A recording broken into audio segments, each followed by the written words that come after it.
Yeah. So welcome to everybody here. Today's topic at hand, brought to you by Observe It, a division of ProofPoint and Set Solutions, is insider threat management, a shocking $11.45 million problem.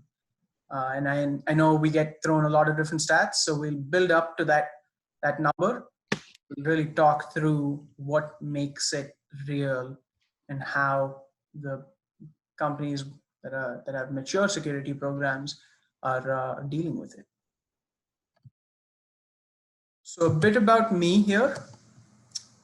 I'm Sai Chavli, Senior Product Marketing Manager at Observe It. Observe It is a division of ProofPoint. We recently got acquired by ProofPoint. Observe It is a insider threat management leader. Been in the space since 2006. And what we are focused on is really around the detection and response around insider threats, whether that's intentional or unintentional. And we'll talk through a bit more about that. But really, to start off here is I want to give you a personal story. So a couple of years ago, a few years ago, I was leaving. I'd given my 2-week notice at my previous firm. And these 2-week periods can be quite stressful, actually. In my case, I had to complete some of the projects that I was active on. I had to document the processes for the next person, as well as transition my responsibilities to a bunch of different people because there wasn't a direct replacement. In all of this,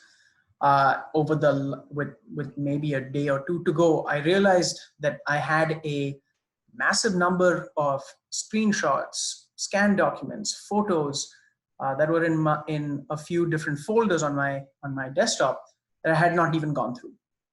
Problem was that there were both work and personal stuff in there. There was just no time for me to go through all of them before I left. And the unfortunate decision I took was to copy them onto my personal Google Drive and leave the firm, and I handed off my endpoint, etc., etc. In that, the question that came to me as I went through that process was I an insider threat? And I don't expect anybody to speak up here, just to think silently. Again, given the actions I took, was I an insider threat? Now, as you mull over it, for those of you who thought yes, you're absolutely right. Now, I don't consider myself malicious. I left my company in very good faith. I really enjoyed it. I have very good relationships. And the issue is that I definitely was negligent, and I could have been an accidental insider threat, because at the end of the day, that's my personal Google Drive. I could have misset permissions. I could have mistakenly clicked on a variety of documents and shared them with the wrong people. At the end of the day, over the time between the 2 gigs, I deleted all the files, or at least to that effect, deleted all the files that were not my personal side of things. But at the end of the day, that brought to me the very personal nature of the insider threat problem that we all face. At the end of the day, in today's world, we are in a very competitive business environment where we are being asked to do more, where we're being asked to collaborate more, work with people across different regions, work using technologies that there's just so many more collaborative technologies to use today. And at the end of the day, today, this environment really brings home to us that we are in a much more stretched world. And lastly, the security teams are under even more pressure because they just don't even have access today to all of the usual defensive security technologies. And so what really we are facing is a more global, connected, and transient world. Transient workforce, as well as one that has to touch much more sensitive data than ever before. No wonder then that we are seeing a rise in various types of insider threat issues that have cropped up with some of the largest as well as some of the more medium-sized enterprises. I'm not going to go through many of these individual examples, albeit to say in the past, it was about privileged users and who had access to something and how could you kind of contain them within your environment. Today, it is anybody. Any business user is in their sales conversations, is touching your roadmaps, is interacting with customers and kind of sharing roadmaps, sharing price information, sharing case studies, etc. So it's no longer just about this one small specialized group within your organization. That's why we have seen a rise in the number of insider threat breaches across the board. Now, whatever publication you look at, whether it's McKinsey or some of the most recent statistics that most recent study that we have conducted with the Ponemon Institute, anywhere between 40 to 50% of data breaches involve an insider. Not only that, the issue of sorry, I got a few chats there, but the issue of now that you've detected it, to go investigate is another big issue. What we are seeing in today's world is a company that may have detected it is taking an average of 77 days. It's a common, and we'll talk through why that is such a large number, but it's really something that is causing the cost of insider threat breaches to be very high today.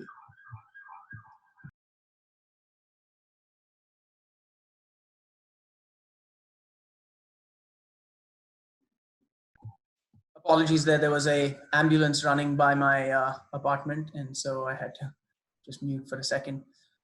So when we're talking about the cost of insider threat breaches, let me just back up. This was a study that we had completed, the Observe It, as well as Observe It on the ProofPoint, as well as IBM Security with the Ponemon Institute. Involved thousands of security professionals across 250 different organizations, from some of the largest organizations in terms of the number of employees, all the way to medium-sized enterprises. And what we do find is, and what we're providing here is an average. We do see obviously that larger companies face a much greater problem in terms of numbers. However, more medium-sized enterprises, any single incident can have a much more significant impact because that can really affect the business in a much more pronounced manner. So to start off with, what we have seen is, just because of all the things we've talked about, an increase in the number of breaches, 47% as we have seen. But really where the meat and potatoes of this is the fact that it takes 77 days and an average of $645,000 to detect, contain, respond, and remediate an incident, an insider threat incident. Now that can seem a massive, both the number of days as well as the cost can seem massive. Let's pull that out a bit. The reason that this is the case is when you're thinking about insiders, you're thinking about people within the firm who have access. It therefore becomes much harder because they're going to look like any normal employee.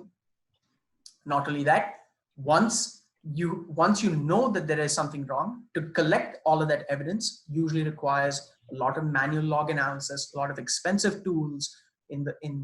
Traditionally required a lot of expensive tools to go put together that story and evidence of wrongdoing. And then to actually get that data loss, the lost data, recover that, or to recover some of the system misuse or system changes, takes a long amount of time, and it's very costly affair. The hardest part for many organizations is not only is that a one-time issue, but it's happening in many organizations, 60% of organizations, more than twice a month. And this is where security teams are completely stretched too thin. Because dealing with it once is one thing, but having to do it again and again, you fall behind and you are in what we see today, alert overload, data overload, incident overload situations. And that's how, when you add all of that together, the $645,000 per incident, with the fact that it is happening in the majority of organizations more than twice a month, that's how we get to the $11.45 million, which is an annualized cost of insider threats. Now, this does vary between industries as well as between size of companies. Just to give you a sense, for the more medium-sized enterprises, what we have seen is about $8.5 to $8.6 million of annualized cost. And for some of the larger enterprises, it's in more the 13 to 14 million. Similarly, around industries, as you can expect, financial services industry is the most affected. But some that you might not expect or may have not made the news as much is in the tech industry, as well as in the energy industry, which may have been lagging in many of the technology adoption. But actually what we find is there's a lot of very valuable information in many of these organizations, as you might expect. So to that end, let's actually ask, we've talked a lot about insiders and insider threats. Who are they? And why does it, why are people talking all about it today? So they come in three forms. We talked about that example of myself when I was leaving the firm. And that's where we start on the left-hand side. And this is the most common, in fact. 62% of all incidents in that Ponemon study that we had completed, were due to negligence. Essentially, people either not paying attention to the security policies, under pressure to complete their work, and therefore having to skirt around security policies, or just not knowing about them, or making a simple mistake, which is so very common today that we see. And that is usually not as costly as the other two that we're talking about, which is the malicious and compromise. So when we're talking about compromise, let's get to that, because this is a very, very expensive issue.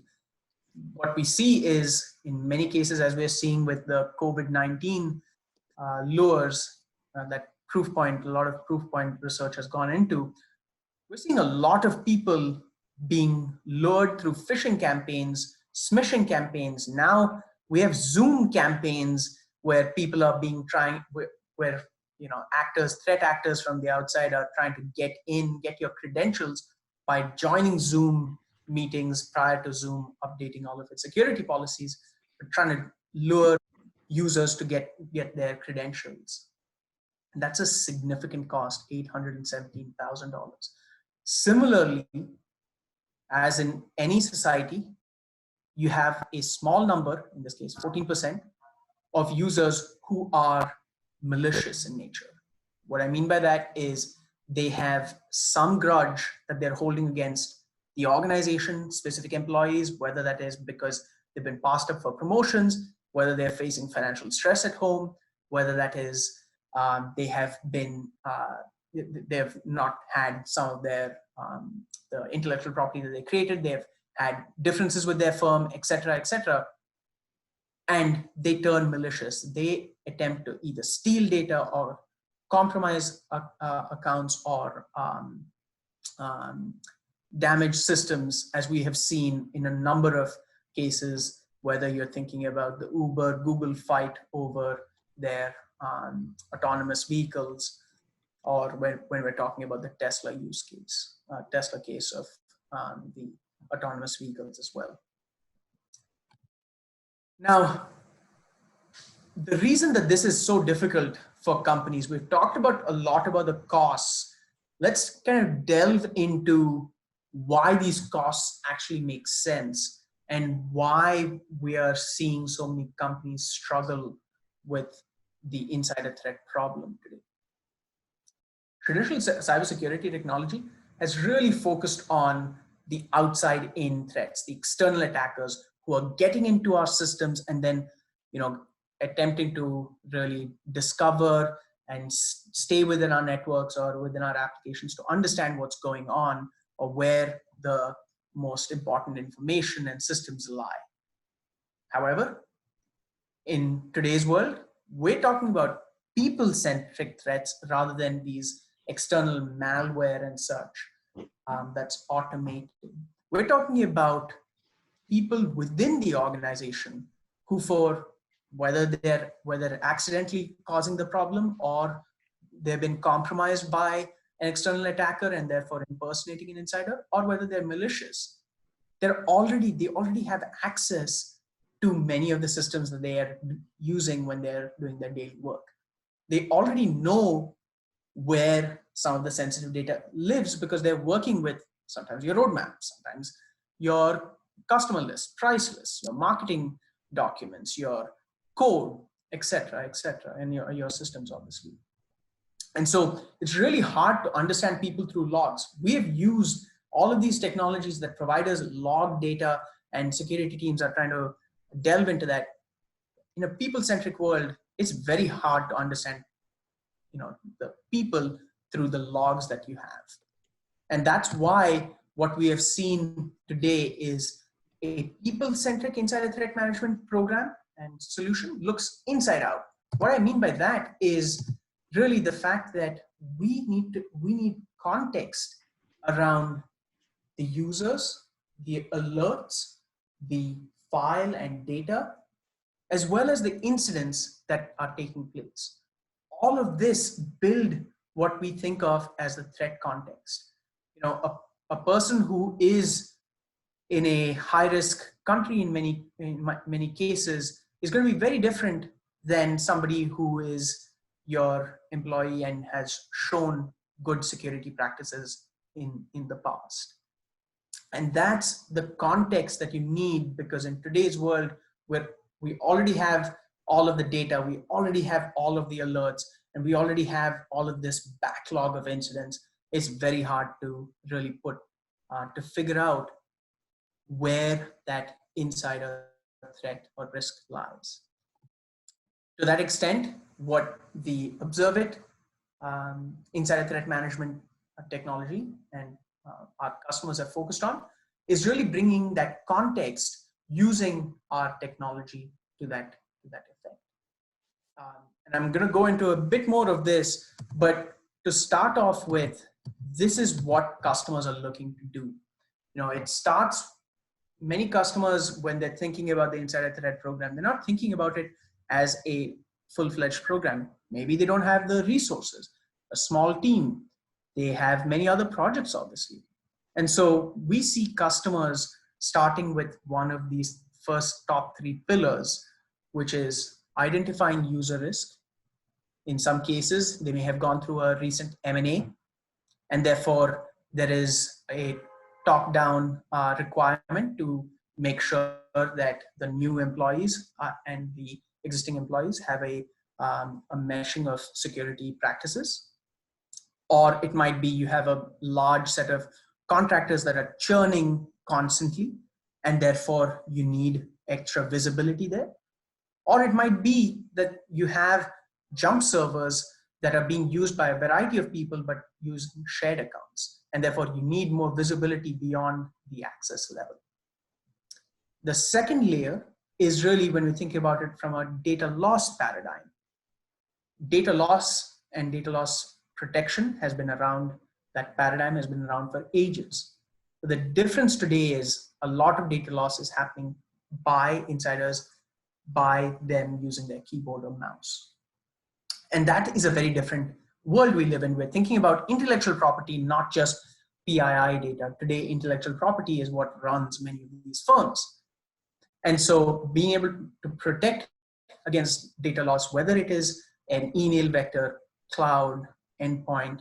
You need the context across all of them, because anybody who's trying to get work done in this age knows that if you can't send an email because the file size is too large on due to your email client, you'll try and get loaded on a cloud storage account of whatever, whichever you use or whichever your organization uses, and then email that link out. So in today's world, we can easily get around any of the protections we have. And the last part is, however much we set up prevention and detection systems, we will need to respond to an existing backlog of incidents and events. And harking back to that idea of 77 days or 2 full months, that the risk lies out there in many of the average incidents, we need to be able to help security teams to accelerate. And that's something that security teams are really looking for. And that's where, again, context is so useful to help you understand the who, what, where, when, and why, when you have an alert or when you have an incident in case. All of this is encompassed when you have a mature security program and you have the resources to build an insider threat program. Happy to go into that in a bit more depth, but I'm going to just walk through a few more areas given the time.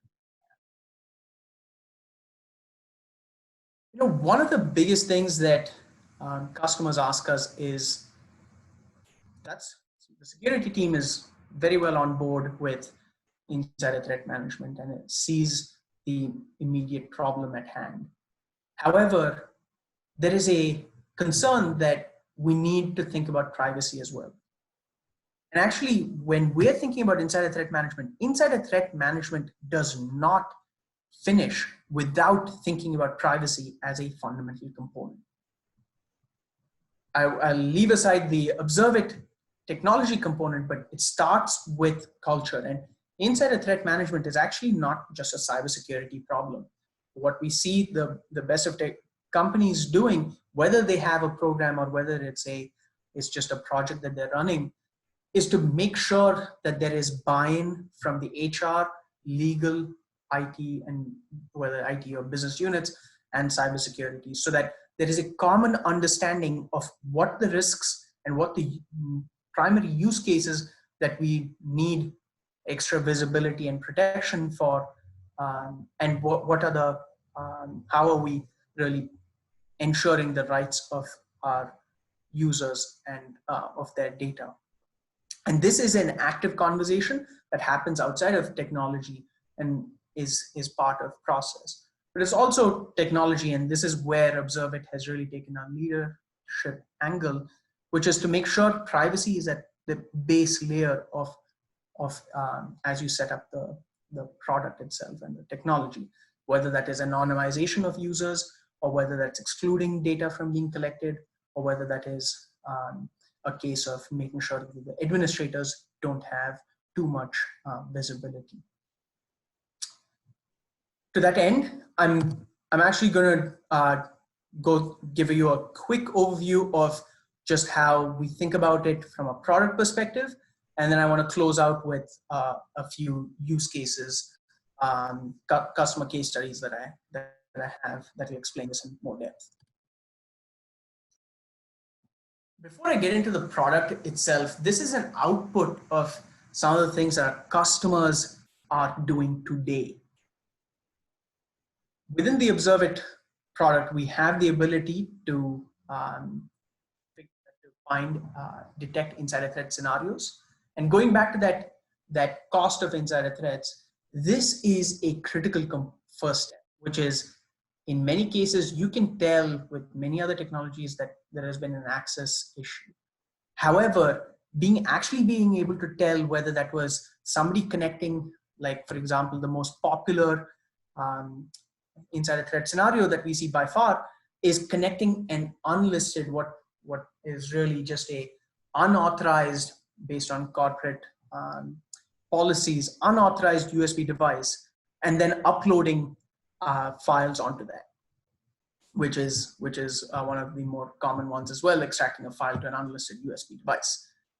That's beyond access and goes to what people are doing and where there is risk. And so this is an example, something that customers have told us are very, very important to us because it cuts down the time that that this data loss or misuse is happening for. I'll just say one more thing, which is it's really sad that we see that a lot of people are still using their corporate approved devices for a lot of personal use, whether that is browsing adult sites or not. I thought we have all learned our lessons, but it seems like there's still quite a few people who are making very basic mistakes and really violating policies. Last part here, just a quick overview of when we say visibility, what that means. And all of this is where we'll talk through the privacy angle, but all of this is definitely thinking with a privacy mindset. It's really being able to provide visibility wherever the user is. In today's world, we are seeing your users on Linux machines and then opening up a VM. It might be a Windows VM, it might be somewhere else, and being sometimes on Amazon instances. And so you need the visibility wherever you are. And this goes across applications, what the user is doing, what files are they actually working on, the most common vectors such as email and web, as well as kind of what behavior patterns are they showing that are leading to risk. All of this is from a viewpoint of where risky activity can occur. And just to be clear here, I'm just gonna flip through a few slides just to show an important case study. Is a customer, Bain Capital. Many folks will probably have heard of them. And if you have not heard of them, they're an asset management firm with quite a large presence across the world, invested in a lot of startups as well as in a lot of turnaround businesses. And they had come to us, being clear, just being honest here, they'd come to us saying they have all kinds of security technologies, whether that was on the data side, whether that was on the endpoint side, web, network, all of those. What they were looking for was the visibility to tie the actions of their users across those technologies, because each of those technologies gave them alerts within that technology layer. And the business problem was to be able to protect intellectual property wherever it was. And in the Bain Capital world, this changes constantly, because when they're handing out these term sheets investors are handing out term sheets to their prospective startups or businesses, those are only active for a set period of time. And then after that, that data is old. And so therefore it's not sensitive. Thus the data is constantly changing, and it's very hard to classify or do that kind of work. And so when they came to us, they were asking us, how are my users using all of this data, and when are they taking risky actions? What we were able to do was provide a solution that was able to provide them visibility to all data loss channels without endpoint impact, which is a big IT need. And the result was their compliance team, which was just 2 people, and they didn't even have an insider threat program team at that point, was able to get cut down time to resolution on any kinds of user-related incidents, as well as meet these expanded compliance needs that are coming out with NIST, as well as a lot of expanded FISMA requirements, etc., without any new resources. in a security team that is already stretched, that is the holy grail. And so I'm going to pause over there. I've covered a bunch of areas across insider threats, the cost, why the traditional approaches, a perimeter approach has not worked today, where a people-centric context-aware program can really get you much further, and a case study of a customer who's done that and more.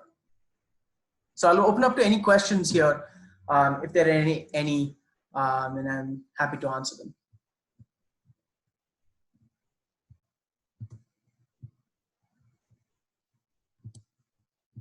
Anyone has questions, feel free to speak up now, or you can type it into the chat and I'm happy to read them out for you.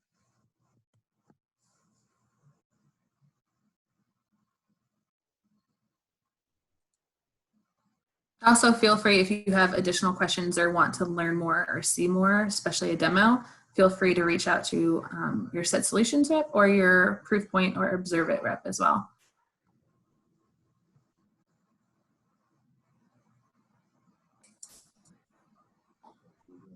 Since we have some extra time, can we show some screenshots maybe of the UI? Sure. I can definitely actually do a few screenshots. I'll actually give you a quick overview of how the solution actually works, and I'll go through screenshots. Happy to do that. It'll take about 5 minutes, but are there any other questions? Otherwise, I can load those up.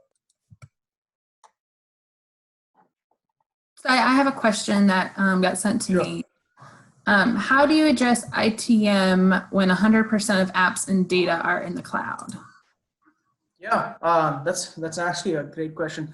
One of the things that has made the security paradigm of the perimeter approach really break down is the fact that we're able to access and do our work from a variety of places, not just on our corporate issued endpoints or on the corporate perimeter.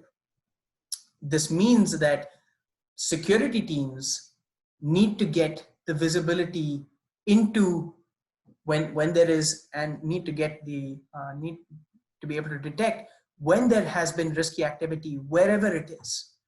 And so insider threat management is not about the individual technology layer that is being used, but the context of when somebody is accessing that that cloud application. Have they taken a risky action that, we have seen quite a few examples I showed you around the alerts. When they have taken that risky action, does the security team know about it? And do they have all of the context to know if that was real, accident, malicious, etc.? Excellent. And I'm getting a few questions about protecting the privacy of employees.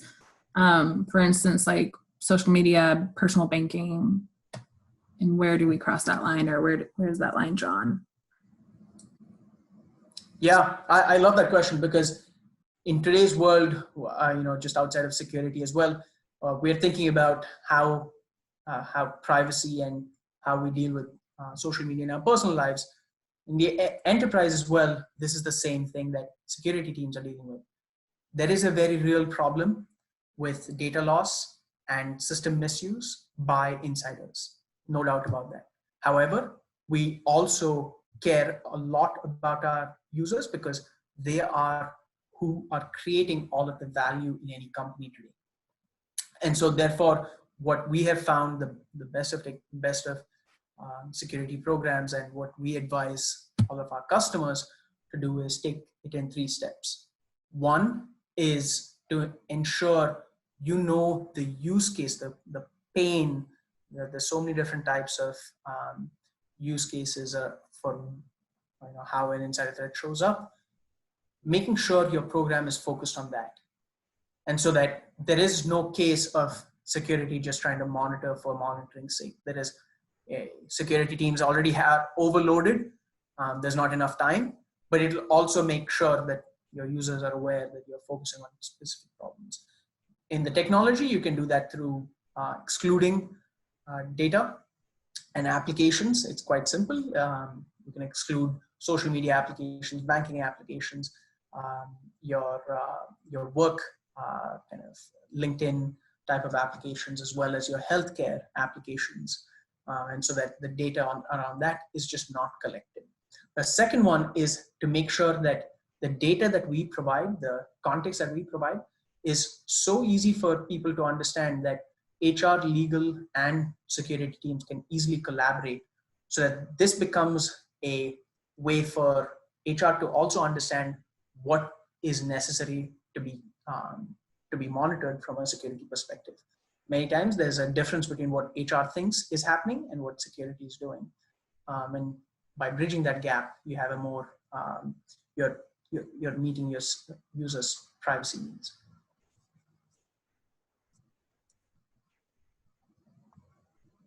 Perfect. And I am having a few people ask to see the product and the demo. Yeah, absolutely. So what I can do is, if I can actually just go to the demo, I'll just demo the product. And so I'll stop sharing for a second, and I'll just demo the product right now.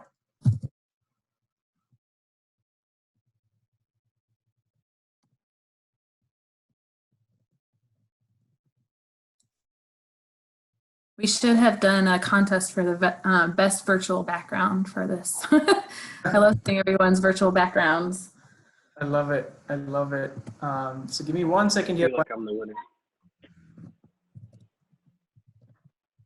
The Rosebud Motel's my favorite. So which one? The Rosebud Motel.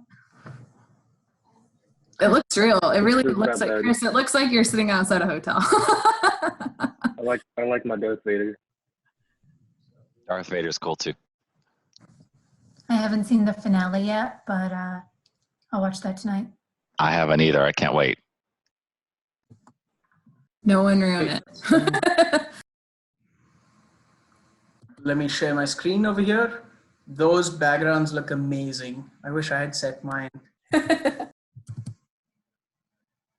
Okay, so what we're looking at here is what we think of as the risk dashboard. This is a demo environment that I've just quickly spun up here.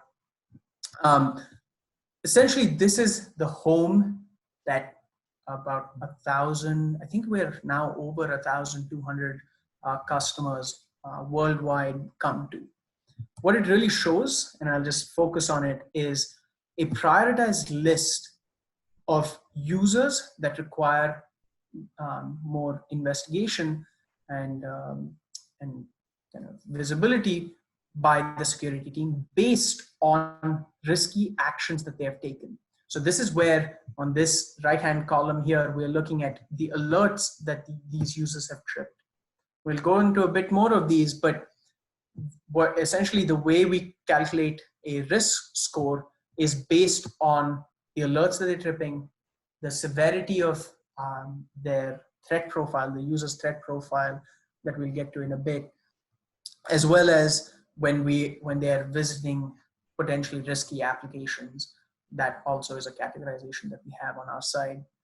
And so this can, in many cases, customers are often surprised, often they really are not aware of, outside of privileged users, all of these other users who could be creating risk. In this case, a finance analyst, yes, they actually have access to a lot of data.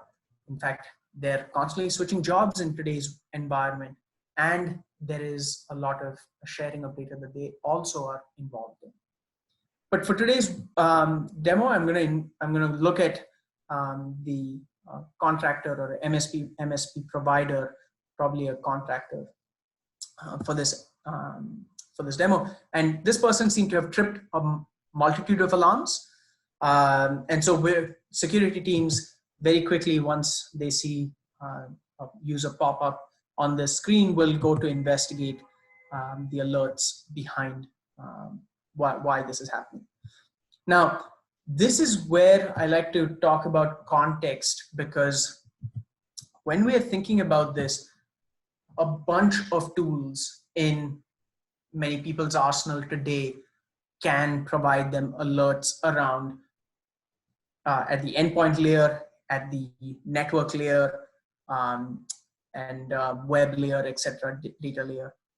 Many of them are going to be focused on external attackers. Somebody trying to load malware, somebody trying to hack an application, some external attacker trying to move laterally within the organization because they don't know the network topology of your organization. In this case, we are talking about users within the environment who already know where to go, and therefore they don't have to hack anything. They just go and click onto another application. So it looks much more simple, but it actually has a much greater impact. And so when we talk about context, we're really talking about the who did what on which computer and when. And this is much more simple. This is plain English. This isn't investigating logs. We do that hard work of actually investigating the logs and pulling out the most relevant user information. And I'm going to go into a bit more about this here to look at this user and what they have done. And this is where the security teams are usually very excited, because as I was talking to you previously, whenever you have incidents that occur and you've been told, okay, we have made this potentially been data loss, potentially been some system misuse, you need to kind of go figure out what happened and provide potentially evidence later on.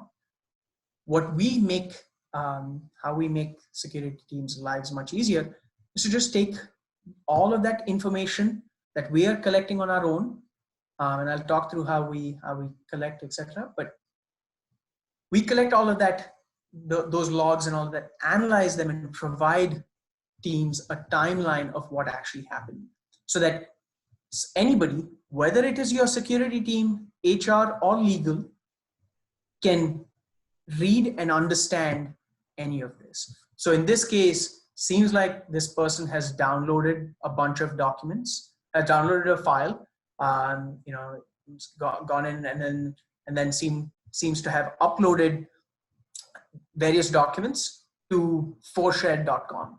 Now, forshared.com, you may or may not know as a security team whether that is a corporate approved website or not. So you need a bit more context to what is happening. Now this person seems to have opened up CCleaner, and that in security terms is a technology that can really be much more harmful. It wipes the entire system so that there's no trace of activity, so that even forensics is unable to, not unable, but it's much to understand what has happened. And then seems to have gone in and connected to a database server and run queries. And so what we are seeing is a pattern of risk across the board from this user. There's no single alert in any security program that tells you something wrong has happened, but the context of who did what when and what was happening before and after that tells you if there is significant risk. And in this case, a bunch of alarms would have tripped off, and in a security analyst's mind, to say that we need a much deeper investigation across this user. The area that I find customers, when we talked about the fact of really focusing on use cases, customers really want to know about is to be able to set up what we talk about as insider threat scenarios. In this case, and I'm just going to pull this up here. Excuse me, because this is a demo environment, it doesn't have all of the different use cases, insider threat scenarios, but we have over 400, 220 of which are available in this demo environment of scenarios that we have built based on the research, 40 years of actual research by the CERT, NITTF, and NIST teams across the country, as well as on the back of our customers' experience because in conversations and from feedback of theirs. Just to take an example is data exfiltration, a very, very common threat scenario that people are worried about. And there's a bunch of these, but what we'll look at is sending emails with sensitive file attachments. In today's world, we have all of these email systems that we have, and we have the ability to detect all of this. But the real difference is when you set up an alert like this, is to be able to then take an action on it. Yes, you can block something, but as we know, the majority of insider threats are actually accidental. And so to be able to give them a quick warning of something that they shouldn't be doing and linking it to the security policies that you may have, whether it be based on cloud application acceptable use or email use, etc., is crucial to companies. It's not just about blocking things, but being able to respond in time, because we're trying to train accidental users to do better. So that was a very quick introduction to the product. I'm happy to go deeper. I think we may be running out of time, but just want to pass it back. Real quick, Sai, I don't know if you saw the comment in the group chat, but someone asked if there was a Turing test that can be applied to the timeline, so the user can't say a bot did this or any other form of I didn't do this. Yeah. So that's a great question, actually. So there's two parts to this. One is we can see, we don't apply a Turing test specifically. There's two parts to this. One is we are able to see what happened before and after. So in many of these cases, it takes a human to actually go download a file from a specific location, rename it, and then upload it. And if that doesn't work, then try and upload it to another location. I don't know of too many technologies, unless they're very, very advanced, that can do all of that. A program can do all of that. And so therefore that timeline and that context of that happening can really show you if a human did this. And secondly, for cases where legal is involved and you have an investigation, active investigation occurring, you need irrefutable evidence in court. And that irrefutable evidence is screenshots of the endpoint, so that you can see when the user's moving is actually taking those actions. And that's usually only only used when there's an active investigation in place. So thanks, Sujit. I hope that answers your question.